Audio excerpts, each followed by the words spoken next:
ID and welcome back to my channel. I thought it would be good to give beginners and others that are interested in learning more about witchcraft some beginning tips or things that you should know before you start off in witchcraft, because I didn't know any of these things and I really wish someone had told me, just so I could be more aware of what the craft is and why you should take precautions and what to do with those precautions.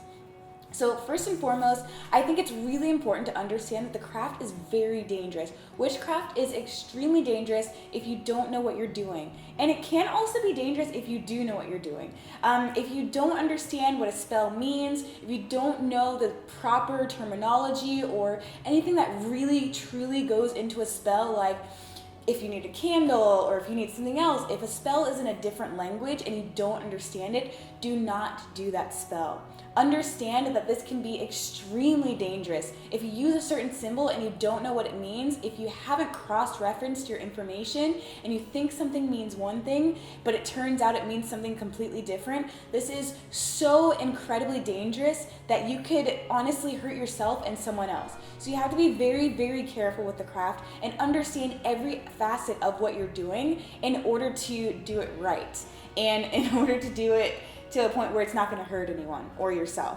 So just be very aware that it's possible that you might have the wrong information. It's possible that you might not understand a spell fully, and you should definitely understand a spell completely and fully before even trying it out or starting off in witchcraft. So definitely do as much research as you can. Next, of course, I feel like it's kind of obvious and self-explanatory, but I think it's really important for you to understand that a spell isn't going to work if you don't believe it's going to work. If you say, oh, I'm going to do this spell, but I don't really think it's going to work, or I don't really have enough power to have this spell work, or anything like that, it is not going to work. It's so important for you not only to believe in your spells, but also to believe in yourself.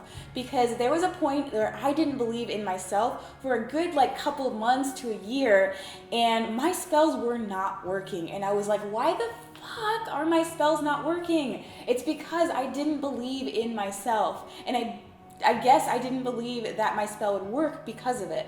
So it's very, very important for you to really, truly believe in yourself and say, this spell's gonna work because I am a freaking badass and I know it. I know it's gonna work and it's gonna be absolutely incredible. So yeah, just know that you need to believe in yourself and believe in your spell work completely for it to truly work. With that said, not all spells will work.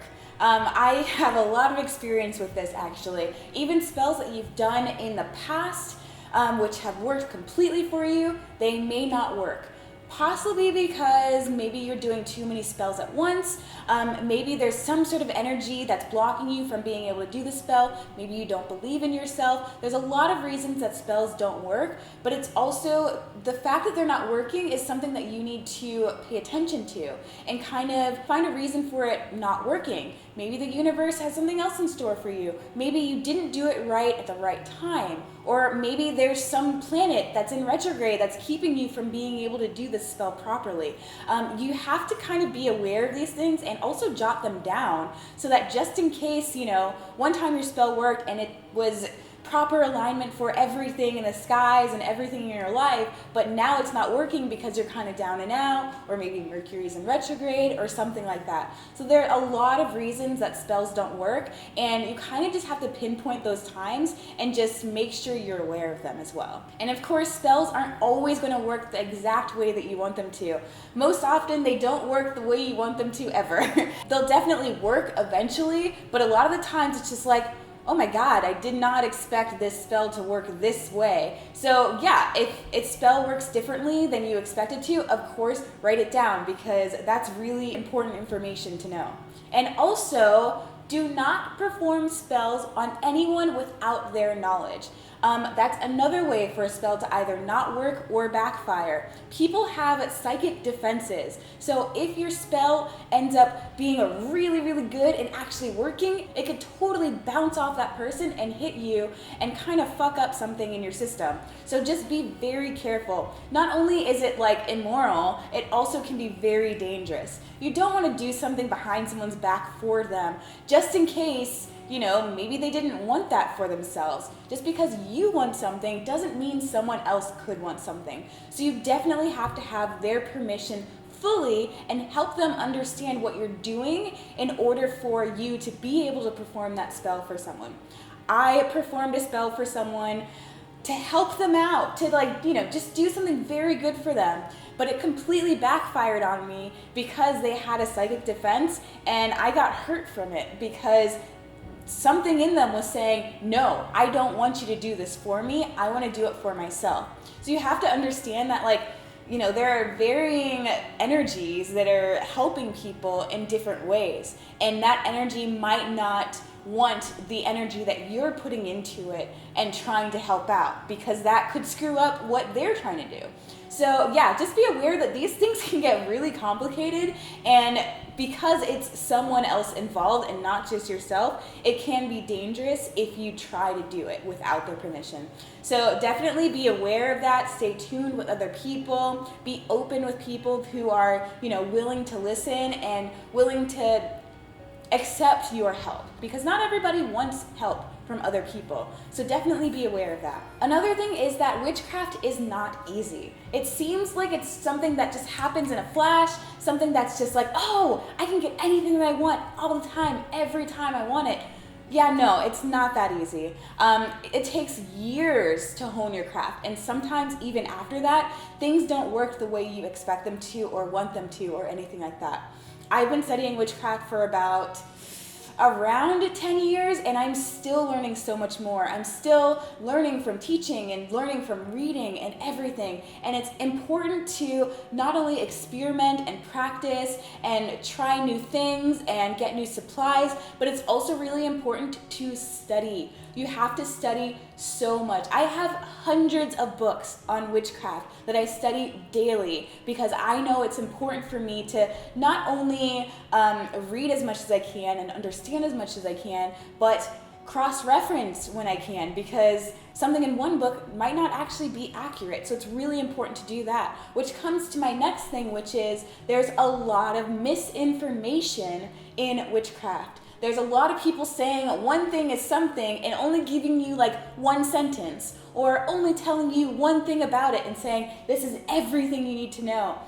You know, there's a lot of things in like Urban Outfitters and like witchy kits and stuff that's like gives you a little pamphlet and tells you this one little thing and it's like jot it down because this is really good for you and this is how it works. But there's so many other things about witchcraft that's important to know. You need to be able to cross-reference your information because there could be something that's completely different or completely wrong.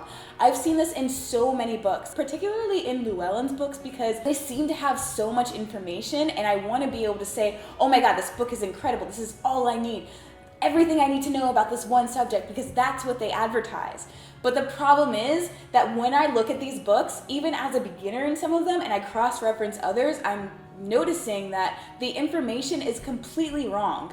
And it's important for you to jot down those notes in the books that you read and also say, oh wait, that's not what this book said, so let me check out another book and another book and another book, and maybe the book that they reference, and see actually what this truly means and if it's accurate. There's so much disinformation in this study, and it's really frustrating because I see so many beginner witches saying, I know everything I need to know, and I'm just like, dude, there's so much more. There's so much I'm still learning, and I consider myself to be advanced intermediate, something like that. So it's so important to understand that not everything you see in witchcraft and not everything you see in like videos and things like that are completely accurate. So you need to definitely not only watch these videos, read these books, but also cross-reference this information just in case it's wrong, because you never know. Another thing is that it can be very lonely practicing. I am a solitary witch. I don't practice with anyone else. I study on my own. I teach myself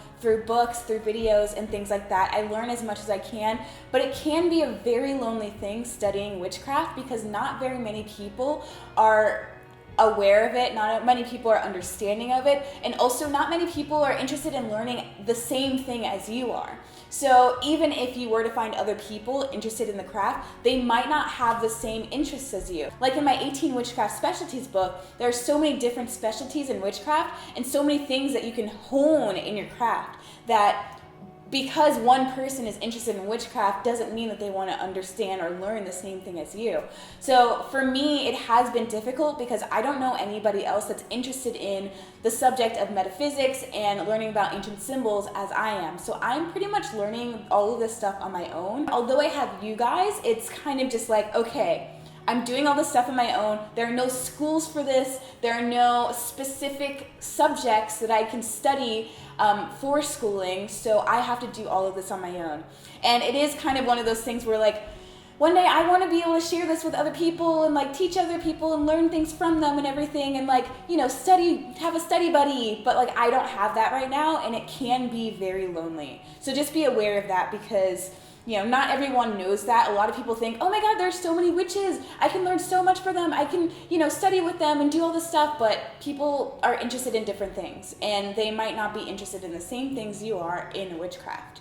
That being said, also having a coven is kind of similar to that. If you're in a coven and someone's, you know, interested in like you doing the specific thing for the coven, it's all about the coven and the initiates and everyone doing everything together, you might not want to do the same things that your coven is doing. And they might, I mean, depending on the coven, a lot of covens are very like open-ended and like, you know, welcoming. But if you're in a coven and they're like, well, you have to do this because this is what the coven's about, and you're not interested in that, that can kind of be a clash. So you definitely should be careful if you're interested in joining a coven because they might not have the same mindset as you. And if you sign something saying, I'm in this coven, if you say, yes, I'm in this coven, blah, blah, blah, I'm doing this right now, I'm in this coven, I'm doing this, and I'm with you guys fully to the end, it can get very complicated. So definitely be careful with that. That's why I've chosen to be solitary because you never know. I haven't found people that I'm interested in like putting our heads together and like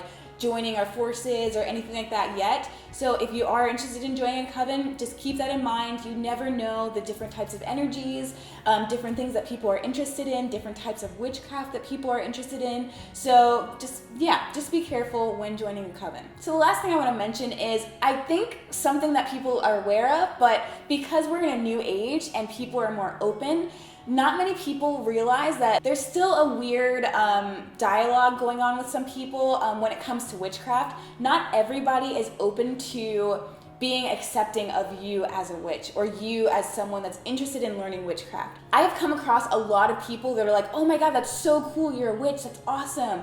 But there are still some people that may be very religious or maybe, you know, maybe aren't open-minded and can think of it as something bad, something evil. Yes, you can try to teach them your ways, try to get them to understand who you are as a person and the fact that you are a person. And just because you study witchcraft doesn't mean that you're evil. It just means that you're learning something new and different from what they learn. But just be aware that there are still a lot of people that are afraid of witches, that think that witches are bad or evil, that worship the devil or something like that, which of course is not true. We know that as witches that it's not true. But there are a lot of people that still believe that. So you have to be very careful with who you open up to. Not to say that you can't open up to people about it at all. I have met a lot of people. I have, you know, told people and people have understood and my friends are aware of it. I have my YouTube channel and people are really interested in it. But just be very careful when you're opening up, especially with family members that may be religious or anything like that, because although I totally advocate for saying, yes, I'm a witch, I study witchcraft, it's awesome, it's amazing, and I can teach people about it, and it's great. But there are still some people that do not accept it. So just be very careful with who you open up to. So that's all I have for you guys today. I hope this helps in your witchcraft journeys, and I'll see you guys next time.